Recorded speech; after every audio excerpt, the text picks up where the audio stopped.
joining holidaymakers and locals all around the coasts and rivers of Great Britain to sing our summer praise.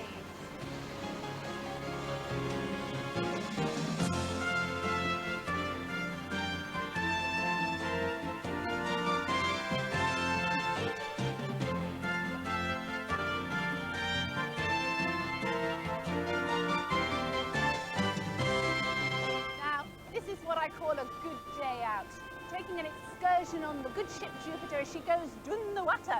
In other words, this is the Firth of Clyde, and we're downriver from Glasgow and sailing around the area where the Clyde meets the sea. That means that we're going to be popping into Dunoon, into Brodick on the island of Arran, and we're going home with local girl Lena Zavaroni, who's not been back to Rothsay on the island of Bute for some time. Now, for a good day out, you need some good company, and I've got plenty of that, especially in the form of our musical director today, Ian McCrory. And I gather you're also the man I should talk to, Ian, about the whole tradition of steamers and ferry boats on these waters. You've written a few books on it, I know. So how far back does that tradition go? It goes back to the beginning of the 19th century, when Napoleon was retreating from Moscow. Henry Bell was running the Comet on the Clyde, 1812. So it wasn't only for pleasure then, was it for commuting too? At the start it was largely for commuting. In fact, the merchant class of Glasgow, the moneyed class, built the houses which are now making up Dunoon, Rothsay and so on, and they commuted sometimes daily and certainly weekly from the resorts to Glasgow. But if you went out on an excursion, would it have been quite a grand affair? If you had the money, very much so. The old photographs suggest that people get all dressed up to go these excursions. The meals, considering the facilities on board, were fantastic quality. And of course, there was entertainment on board. Many people went for evening cruises, and the main feature of these was the steamer band. Well, I'm sorry to say we haven't got a band today. What we have got is a very enthusiastic choir, the Scottish Festival Singers, all raring to go with our first hymn today, For the Beauty of the Earth. For the beauty of the earth, for the beauty of the skies, for the love which from above over and around us lies. Christ our God, to thee we raise this our sacrifice for praise. For the beauty of each hour of the day and of the night, hill and vale and tree and flower, sun and moon and stars all night. Christ our God, to thee we raise this our sacrifice for praise. For each perfect gift of thine to our race so freely give, graces human and divine, loves of earth and thoughts of man. Christ our God, to thee we raise this our sacrifice for praise. Now that is Goat Fell that you can see behind me there, and it's the highest mountain on Arran and part of a huge range of mountains on the island. And you know, you're never very far from the past on Arran. The island is covered in ancient standing stones and old burial sites, some of them going back as far as 2000 BC. If you think in biblical terms, long before Moses set off for the Promised Land, there were people living and working here in Arran. Later on, one of the first Christians to come across to Britain from Ireland was St. Molas, and at the start of the 7th century he was living in a cave on this little island which is just off the coast of Arran, shrouded in Scottish mist at the moment, I'm afraid. But ever since St. Molas was here, it has been known as the Holy Isle. And one group who plan to keep it holy are the community of Buddhist monks who have just bought the island. Now, Andy, There is obviously a great tradition of holiness on the island, but it's a Christian tradition. Isn't that rather at odds with you as Buddhists? Well, not really, because this island that we can see behind us is Holy Island, and for centuries it's been a place of pilgrimage. And Buddhism is about loving kindness, and we were able to buy the island through people's generosity, and so now we would like to share the island so that everyone can share in this spiritual place. Because at a human level, whatever one's religion or belief, we have great similarities. How do you see the project developing? Well, a month ago we launched an international competition to build a centre for peace, reconciliation and retreat for everyone to come to, and also a place in the south of the island for traditional Buddhist retreat. Lama Yeshe, you are committed to reconciliation between other faiths. How do you see that working? We're not trying to make other believers to believe in Buddhism. All we're saying is we can pray together and practice together. Last year we had the interfaith service here, and we invited many religious teachers, and they all participated. So I think there's no reason why it shouldn't work.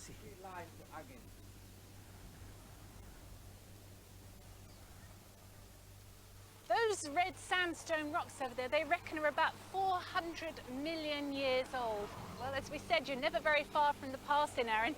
I'm not very far from the ground either on this bike, which has been lent to me by David Gregg, who runs a cycle hire business with his wife Shirley on the island. I'm quite surprised that there's so much cycling here when there are so many hills. Well, it's the best way of seeing the island. You can walk, you can go by car, but you've got the best of everything here.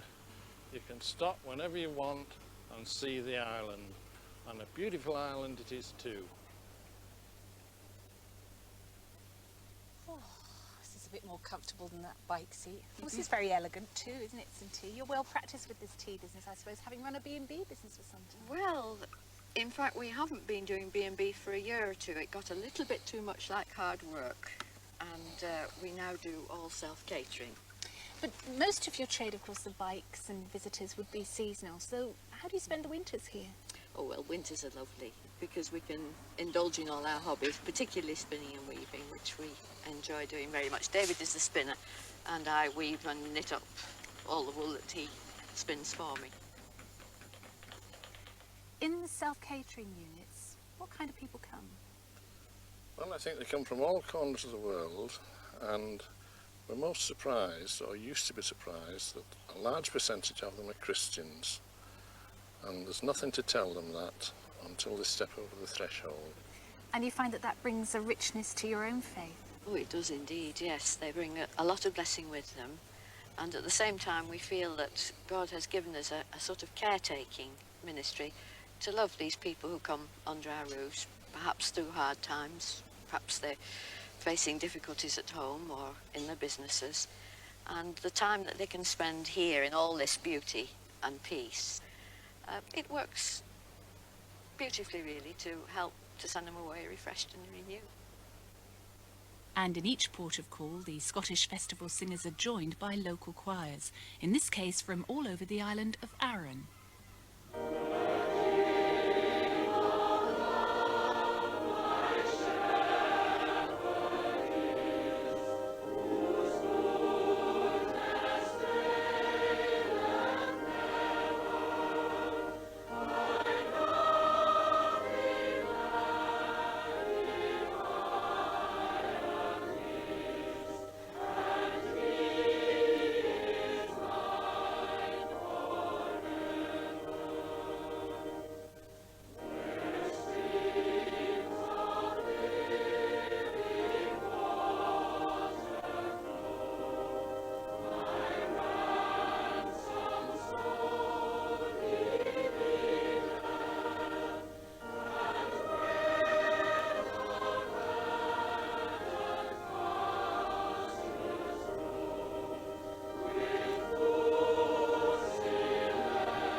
it's a very civilised way to spend the day. Was it always as genteel as this? Oh, hardly genteel. In the racing days of the 1860s, between the private operators, when you had 40, 50 paddle steamers on the river all vying for trade, or in the 90s when the three Scottish railway giants were having white hot competition, it was anything but genteel. So it's competition for passengers then? Competition for passengers, yes. There were sometimes as many as a dozen boats going from the coast on a Monday morning. Competition for getting to the piers first. Sometimes it was a matter of supreme indifference whether the passengers got where they wanted to go, as long as the ship got there before the rivals. Sometimes passengers were left standing in the gangway as the ship left the pier when the rival passed. Well, I'm certainly glad it's calmed down a bit now. Not quite so gung-ho today. You know, we can't have you lying around enjoying yourself. Back to work, Hugh, for our next hymn right now. Fairest Lord Jesus.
Is the island of Bute, which used to be the home of someone that most of you will remember very well indeed.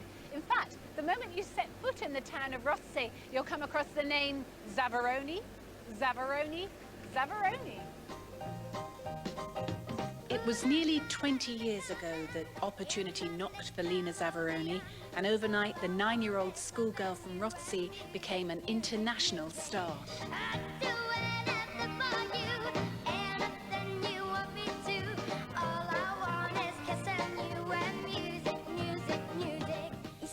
See that place there? I used to do the local talent competitions in the summer. I bet you always won. And well, I'm too shy to say.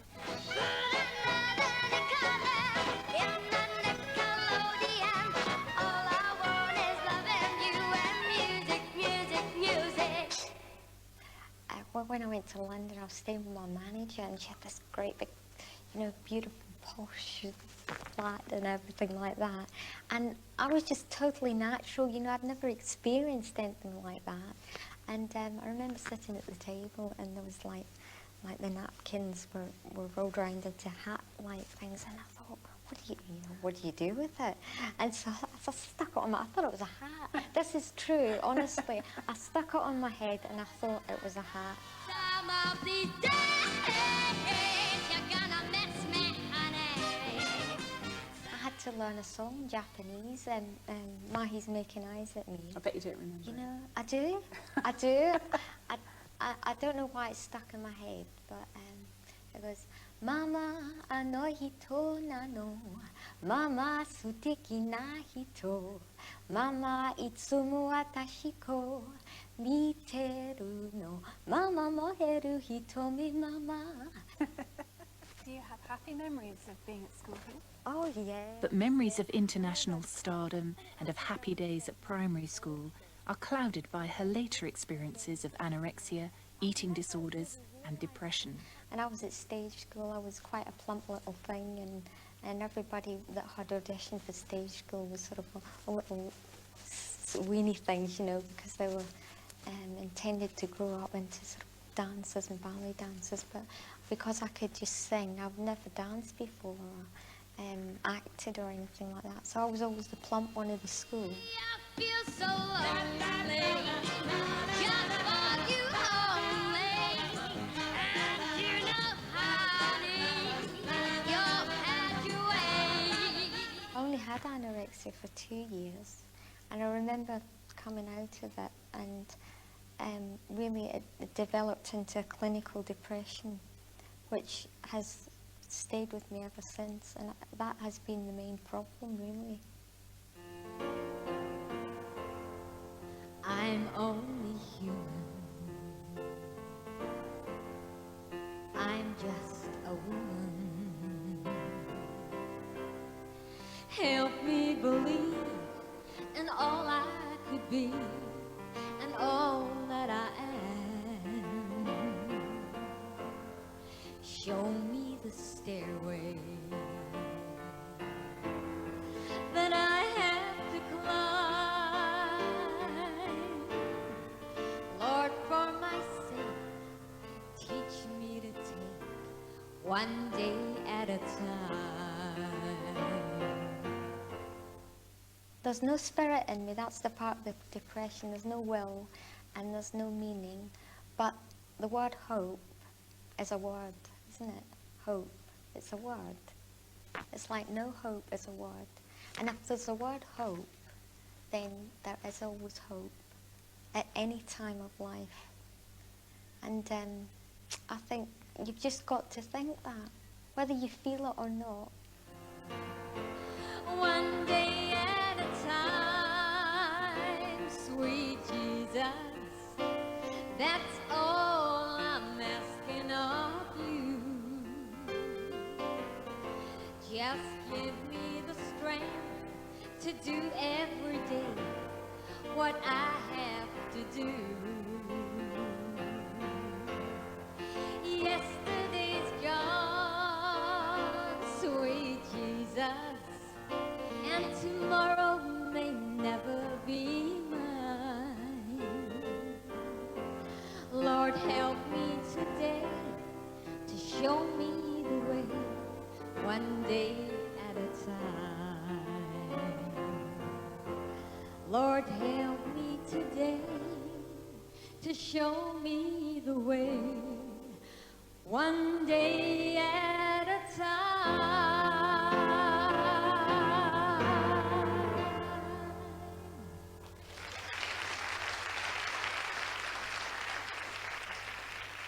Only recently I've just been picking up this little book thing, you know, and I've been looking at it, and I looked at the words and I thought, well, they do mean something to somebody who's going through tough times. That if they just could read something like this, like it says, God, grant me the serenity to accept the things that I cannot change, the courage to change the things I can, and the wisdom to know the difference.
And once again, we're sailing north, this time to Dunoon.